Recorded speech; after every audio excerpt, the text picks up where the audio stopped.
দেখুন, সঞ্জয়কে যে গ্রেপ্তার করা হয়েছে, সঞ্জয়ের গ্রেপ্তারি এবং সঞ্জয়ের ইনভলভমেন্ট নিয়ে আমাদেরও মনে সন্দেহ আছে। আমরা যতটা খোঁজ পেয়েছি, সঞ্জয় সেই রাতে প্রায় 4 বার মদ্যপান করেছে, যেরকম বিভিন্ন কিছু জানতে পারছি। শুধু তাই নয়, সে 2 বার রেড লাইট এরিয়া থেকে ঘুরে এসেছিল।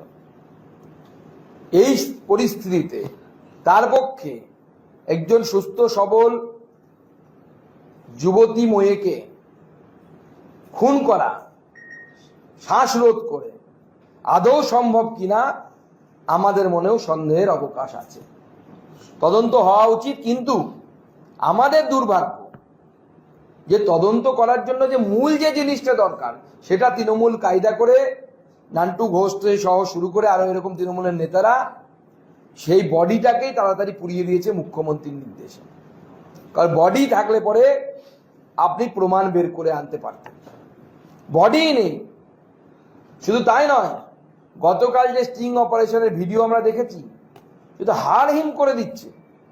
মৃত্যুর পর, মানে মার্ডারের পর মিটিংয়ে বসেছিল সন্দীপ ঘোষ অ্যান্ড কোম্পানি, তাতে একজন উকিলবাবু এসেছিলেন, সম্ভবত তিনি রোগী কল্যাণ সমিতির সদস্য, আমি যতদূর খবর পাচ্ছি।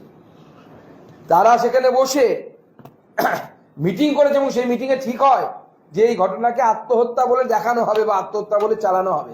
এমনি ফোন যায়নি যে আত্মহত্যা করেছে আপনার মেয়ে। এ তো ভয়ঙ্কর অবস্থা।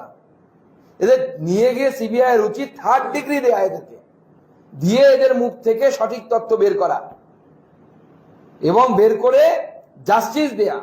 আমরা চাইছি সিবিআই কঠোর থেকে কঠোরভাবে তদন্ত করুন, করে এদেরকে 3rd ডিগ্রি দিয়ে এদেরকে গ্রেপ্তার করে হেফাজতে নিয়ে তাদের উপর এদের কাছ থেকে ইনফরমেশন বের করুন।